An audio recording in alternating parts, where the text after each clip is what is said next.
Today we're going to talk about using your mirrorless or your DSLR in a hybrid setting for both photos and videos.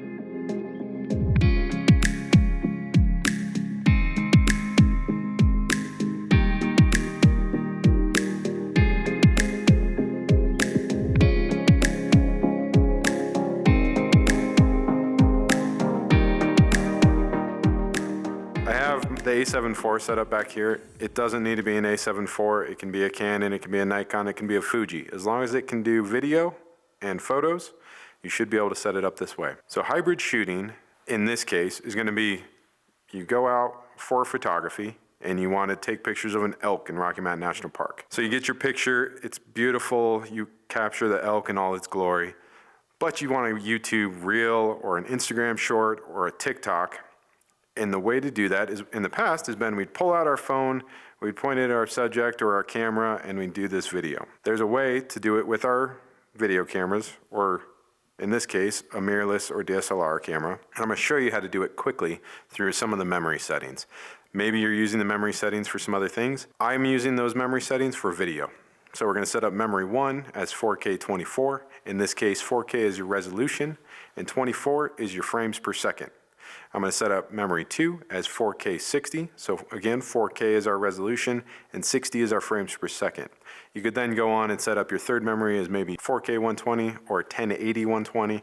That's up to your camera's decision. This Sony does not do 4K 120, so instead that one's set up for 1080 120. On the A7 IV, we have a designated dial that allows us to select if we're in photo mode or video mode. The first thing we're going to want to do to set this up is switch over to our video mode. I'm also going to switch it over to the first memory setting, which is M1 in this case, designated on the top dial by 1. I'm going to go into my menu settings.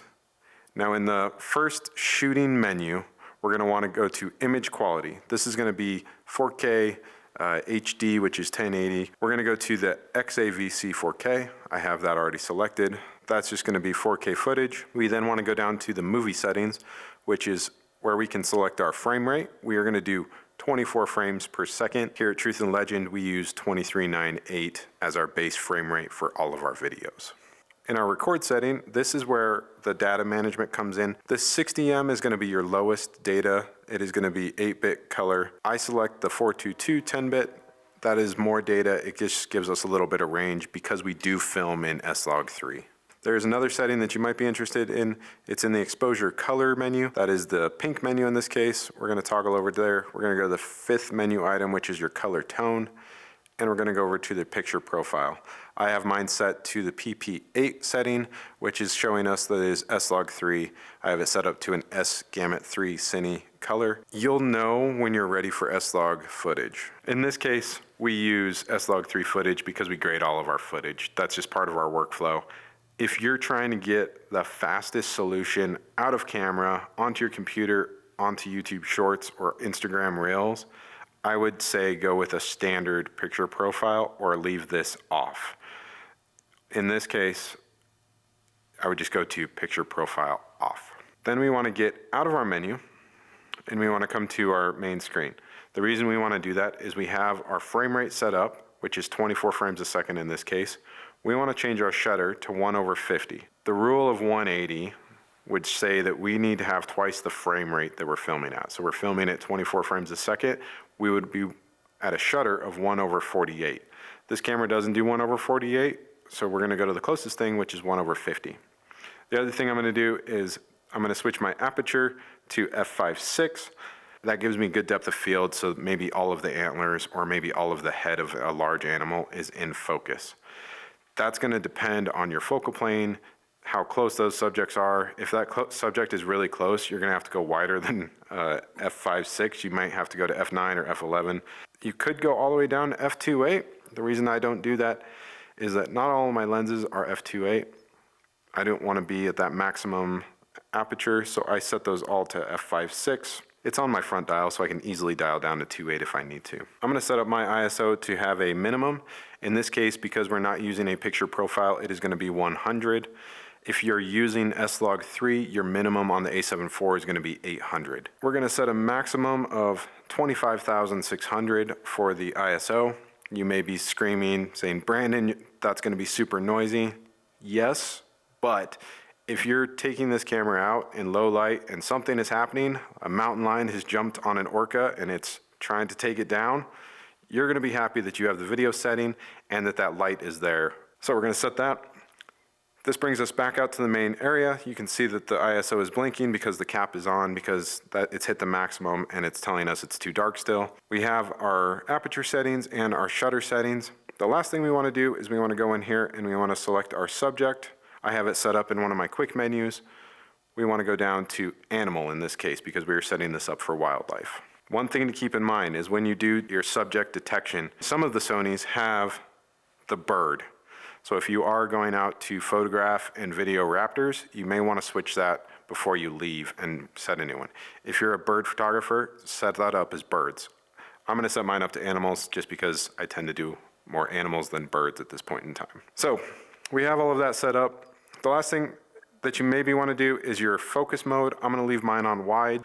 If we pull up on a scene, we want the camera to analyze that quickly, and I don't want to have to be trying to move a flexible spot if I'm just doing a quick capture of video. This is something, I do have it set up to one of my quick buttons again, so I could easily press the button, go to expand spot, and get my spot back.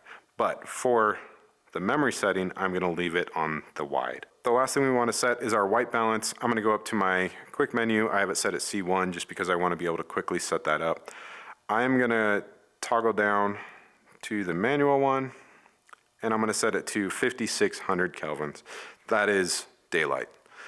We don't want to use auto right now because if you're recording and your subject moves from a cloudy area, the clouds move and it moves into sunlight, your white balance is going to change and you're going to see that in your footage. So we've set up everything that we want to right now. If you're setting this up for non-wildlife, there is another setting that I would suggest you change, and that is your steady shot changing. I have this set up for both commercial and wildlife. The reason I have it set up on active is I'll just reach up, and if I'm filming, I'll usually have my steady shot off when it's on a tripod.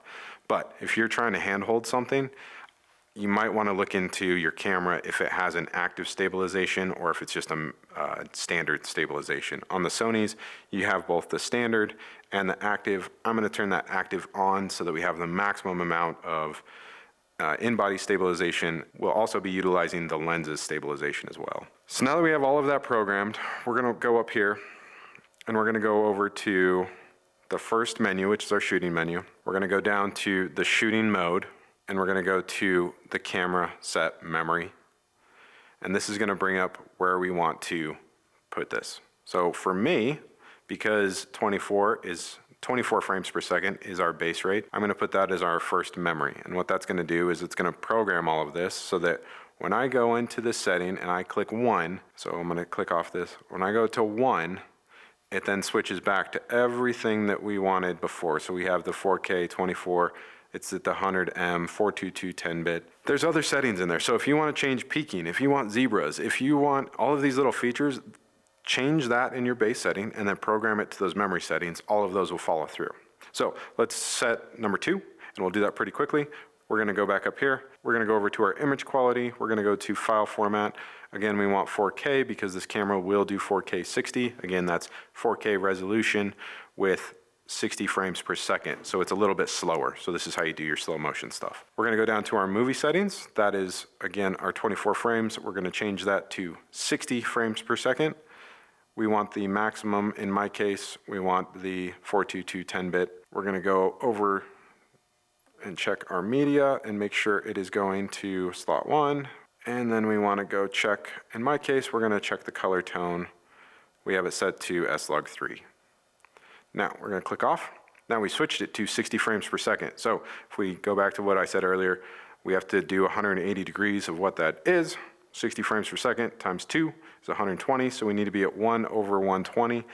We can't do 120, but we can do 1 over 125 in this case. Again, I'm going to set my aperture to f5.6. We're going to set our maximum ISOs again.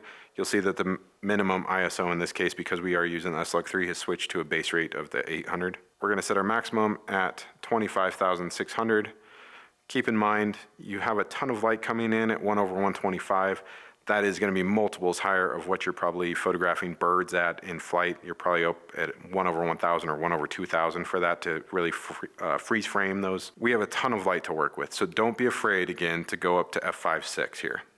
And we still have the 25,000 blinking here because the lens cap is on right now. I'm gonna go back in, I'm gonna check, make sure that I have animal selected, and we're gonna do active stabilization again. So we have all of our settings. We're gonna go back into the menu. We're gonna toggle up to our shooting menu. We are gonna go down to number 4 within that, the shooting mode. We're gonna go to camera set memory, and we're gonna program it in number 2. Now, let's test it. So we wanna go to, in this case, that's number 2. So yes, we got 4K 60, 422, 10-bit. Go back to 1, and we have 4K 24, 422, 10-bit. And then let's switch over to our photo. And look, all of our settings have been retained. So I still have my 1/1000, so I can freeze that motion. I have my f4 because the subject I was previously photographing maybe didn't need that much depth of field, or maybe it was really far off. Hopefully you got something from that. That's a quick, simple way to turn your mirrorless camera into both a photo and video camera. Just turn it sideways, capture those reels, capture those TikToks, get them out there for the world to see. One thing to make note of is go out there and use your camera. It is going to be the fastest way to make all of these settings stick in your mind so that you know that and remember that you have that first memory and you can capture video with that. If you want to slow it down, go to memory 2. The more you use those, the better you're going to be, and the faster you're going to be out in the field. And the faster you're out in the field means more time with those animals and more time doing what you love.